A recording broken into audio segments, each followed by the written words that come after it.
पुंछ में सेना के वाहन पर आतंकी हमले से जुड़ी हुई बड़ी खबर 5 के पंच में शामिल कर रहे हैं। सेना का कहना है कि आईईडी ये हमला नहीं है, सैन्य वाहन पर कई दिशाओं से ग्रेनेड फेंके गए हैं। बड़ी खबर इस वक्त हम आपको दे रहे हैं, जहां पुंछ में सेना के वाहन पर आतंकी हमला हुआ, उसके बाद नित नए इंकशाफात, पर्दाफाश सामने हो रहे हैं। अब सेना का ये कहना है कि आईईडी हमला नहीं है, लेकिन कल सेना की तरफ से ये सीधे तौर पर बाज़ाब्ता तौर पर कह दिया गया था कि ये आतंकवादी घटना है। लेकिन फौज की तरफ से कहा जा रहा है कि सैन्य वाहन पर कई दिशाओं से ग्रेनेड फेंके गए। भागने से पहले उसने ट्रक में आग लगा दी, यानी दहशतगर्दों ने मुनज़्ज़म साजिश के तहत, मंसूबाबंद साजिश के तहत इस पूरी वारदात को, घटना को अंजाम दिया है। आपको बता दें कि सेना की तरफ से कहा गया है कि ये आतंकी कश्मीर से आए और हमला कर वापस चले गए। बिना स्थानीय सहयोग के ये हमला हो नहीं सकता। सिक्योरिटी एजेंसी ने इब्तदाई तौर पर जांच में ये पाया है। तो बड़ी खबर पुंछ में सेना के वाहन पर आतंकी हमले से जुड़ी हुई आपको दे रहे हैं। फौज का कहना है कि ये आईईडी हमला नहीं है, सैन्य वाहन पर यानी फौज की गाड़ी पर कई दिशाओं से ग्रेनेड फेंके गए हैं। इस हवाले से कल ही खबर आ गई थी कि इस पूरे इलाके की रैकी दहशतगर्दों ने, आतंकियों ने पहले ही की है और बड़े ही मंसूबाबंद तरीके से इस घटना को अंजाम दिया है।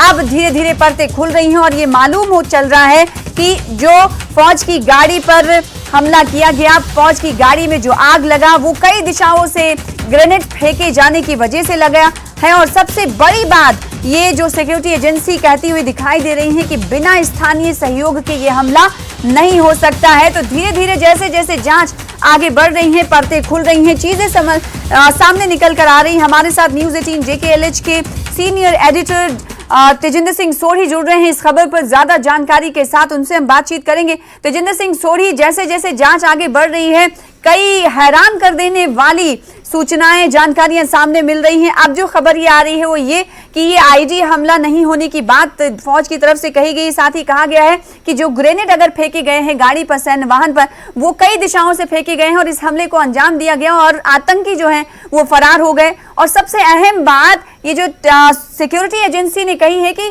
बगैर किसी सपोर्ट के, स्थानीय सपोर्ट के ऐसा हमला नहीं किया जा सकता। इसके अलावा क्या और कुछ चौंकाने वाले पर्दाफाश, इंकशाफात हुए हैं? देखिए सना, पहले मैं आपके फैक्ट्स को थोड़ा क्लियर कर देता हूं। सेना ने कल के बाद कोई स्टेटमेंट इशू नहीं किया है। ये सोर्स हैं जिनके बेस्ड पे ये खबर हम चला रहे हैं। सेना का कोई आधिकारिक स्टेटमेंट नहीं है और जो इनपुट मैंने भेजे थे उसमें कहीं ये नहीं दर्शा रहा कि सेना ने ये कहा है। उसमें क्लियरली लिखा हुआ है कि सोर्सेज के हवाले से ये खबर आई है। खबर ये कह रही है, जो हमारे पास इनपुट्स हैं, कि ये जो आतंकी हमला हुआ है इसमें आईईडी का उपयोग नहीं हुआ है। जो पहले इनपुट दिए जा रहे थे कि आईईडी से ये हमला किया गया है, इसमें आईईडी का इस्तेमाल नहीं किया गया है, बल्कि कई मल्टीपल डायरेक्शन से इस ट्रक पे, जिसमें भारतीय सेना के जवान सवार थे, इस ट्रक पे हमला किया गया, फायरिंग की गई। फायरिंग के बाद इस ट्रक पे ग्रेनेड फेंके गए हैं और उसके बाद जब ये कैजुअलिटी हो गई, उसके बाद आतंकी जब वहां से भाग रहे थे, उन्होंने इस ट्रक में आग लगा दी है। ये जो हमारे सूत्र हैं उन्होंने ये जानकारी दी है। अगर आप इस आतंकी हमलों का बैकग्राउंड देखेंगे, जो आतंकी हमले पुंछ और राजौरी में हुए हैं, ये आतंकी हमले सितंबर अक्टूबर 2021 से शुरू हुए थे, जब बाटा दूरियां फॉरेस्ट एरिया में आतंकी गतिविधियों में, आतंकी हमले में 9 सुरक्षाकर्मी जो हैं वो शहीद हो गए थे। उसके बाद 11 अगस्त 2022 को 5 आर्मी जवान जो हैं वो शहीद हुए थे, जब जैश ए मोहम्मद के आतंकियों ने परगल नाम का आर्मी का कैंप है परगल इलाके में, राजौरी में, वहां पर घुसने की कोशिश की थी। 2 जैश ए मोहम्मद के आतंकी उस जो आतंकी हमला था उसमें मारे गए थे। 16 दिसंबर 2022 को 2 सिविलियंस को आतंकियों ने एक मिलिट्री स्टेशन के बाहर गोली मारकर मार दिया था। उसके बाद जनवरी 1 को डांगरी इलाके में आतंकी हमले में 6 सिविलियन जो हैं वो मारे गए थे। उसके बाद कल का जो घटना हुई है 20 अप्रैल की, जिसमें 5 आर्मी जवान जो हैं वो शहीद हो गए। अब आर्मी के जो सोर्स हैं वो हमें ये बता रहे हैं कि ये जो हमला हुआ है इसमें आईडी का उपयोग नहीं किया गया है, बल्कि इसमें पहले मल्टीपल डायरेक्शन से तो ये इस कहा जा गाड़ी सकता पे है जो हमने फायरिंग अभी की गई। इंफॉर्मेशन दी है दर्शकों को, ये सूत्रों के हवाले से दी है और इस हवाले से तेजिंदर सिंह सोढ़ी जुड़कर भी बता रहे हैं कि सेना की तरफ से कोई स्टेटमेंट जारी नहीं किया गया है। ये सूत्र के हवाले से हम खबर अपने दर्शकों को दे रहे हैं। जब बात डांगरी हमले की हो रही, तेजिंदर सिंह सोढ़ी साहब आपको आवाज मेरी शायद नहीं मिल पा रही है, आपके पास लौटूंगी मैं। में आए थे जंगल का इस्तेमाल करते हुए, जंगल के रास्ते से वो सिविलियन कपड़ों में बिल्कुल सादे लोगों की तरह वो जम्मू आए हैं, जैसे नॉर्मल लोग जम्मू आते हैं। जम्मू में ड्रोन के थ्रू उन्हें जम्मू रीजन में ड्रोन के जरिए जो पाकिस्तान की तरफ से हथियार भेजे जाते हैं, वो हथियार उन्हें एक लोकेशन से मिले हैं, वहां से उन्होंने उसके बाद इस आतंकी घटना को अंजाम दिया है। और ऐसा हो सकता है कि इन हथियारों को कहीं किसी हाइड आउट पे डंप करके ये आतंकी कश्मीर वापस चले गए। यही वजह है कि सितंबर अक्टूबर 2021 से लेकर आज तक जो आतंकी हमले रजौरी पुंछ इलाके में हुए हैं, उसमें कोई भी आतंकी ना तो अभी तक पकड़ा गया है, ना मारा गया है, ना आइडेंटिफाई हुआ है।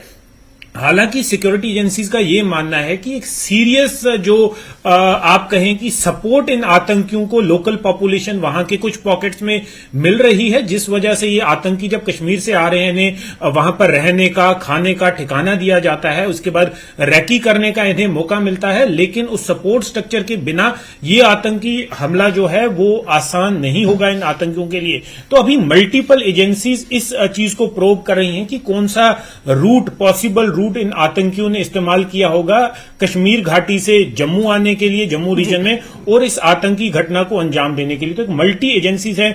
रास्तों में जो सीसीटीवी कैमरास लगे हुए हैं, जो नई गाड़ियां कश्मीर से जम्मू की तरफ वाया मुगल रोड आई हुई हैं, या जो नए चेहरे वहां देखे गए हैं, साथ में जो दुकानदार हैं या वहां के जो स्थानीय लोग हैं, उनसे पूछताछ की जा रही है। लगभग 6-7 के करीब लोगों को इस वक्त डिटेन भी किया गया है, जिनसे ये जानकारी हासिल की जा रही है कि क्या उन्हें कोई इंफॉर्मेशन है इस आतंकी घटना को लेकर, इस आतंकी हमले को लेकर। तो ये सारा एक मल्टीपल एजेंसीज जो हैं वो इसमें लगी हुई हैं। एनआईए की 2 अलग अलग टीमें, एक टीम जम्मू से, एक टीम दिल्ली से मौके वारदात पे पहुंची हुई है। DG director general Jammu and Kashmir police के दिलबाग सिंह और बाकी सीनियर अधिकारी जो हैं जम्मू कश्मीर पुलिस के, बाकी इंटेलिजेंस एजेंसीज के, वो स्पॉट पे पहुंचे हुए और किसी भी एंगल को, किसी भी क्लेम को अभी रूल आउट नहीं किया जा रहा। तो ये जो इन्वेस्टिगेशन है अभी चल रही है। जी बिल्कुल, तो जांच जारी है। तेजिंदर, शायद आपको आवाज मेरी मिल पा रही है, नहीं मिल पा रही, लेकिन मैं आपसे सवाल करना चाहती हूं, जैसे कि तफसील से जानकारी आपने दी कि इस वक्त ग्राउंड पर चल क्या रहा है, घटना स्थल पर इस वक्त कौन कौन सी टीमें पहुंची हुई हैं और किस जाविये से जांच की जा रही है, हर एंगल को खंगालने की कोशिश की जा रही है। वहीं पूरे इलाके की अगर हम बात करेंगे, भाटा धूरिया जहां पर इस घटना को अंजाम आतंकियों ने दिया और इस घटना में 5 शहीदों की जान, 5 जवानों की जान चली गई जो शहीद हुए हैं, जिनके पार्थिव शरीर को उनके घरों को, आबाई घरों को रवाना कर दिया गया। मैं आपसे पूछना चाहती हूँ ये इलाका कैसा है, क्योंकि बार बार ये कहा जा रहा है कि जो आतंकी थे वो रेकी कर रहे थे काफी दिनों से, और अभी जब जांच पड़ताल चल रही है, सर्च ऑपरेशन चल रहा है, तो एजेंसियों को, सुरक्षा एजेंसियों को, सिक्योरिटी इंतजामात के तहत जो काम करने वाली एजेंसियां होती हैं, उन्हें बड़ी मुश्किल पेश आ रही है, क्योंकि इलाका बड़ा घना जंगल वाला है। इस इलाके के हवाले से डेमोग्राफिकल कुछ अगर आप जानकारी दे पाएं तो। देखिए सना, ये जो इलाका है, बिल्कुल सही कहा आपने, जंगल का इलाका है।